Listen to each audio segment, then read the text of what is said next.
Bit शी नको बाबा, असं तुमच्याकडे म्हटलं जातं का हो?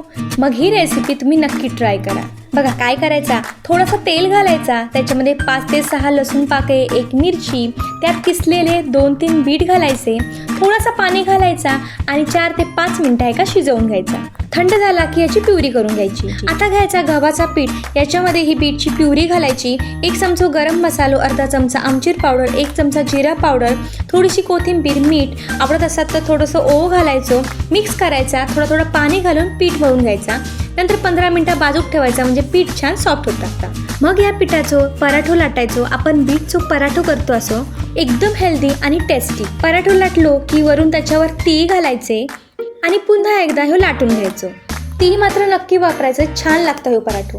दोन्ही बाजूने तेल लावायचं आणि ह्यो पराठो खरपूस भाजून घ्यायचो. मग ताजा ताजा दही घ्यायचा आणि ह्यो पराठो सर्व करायचो.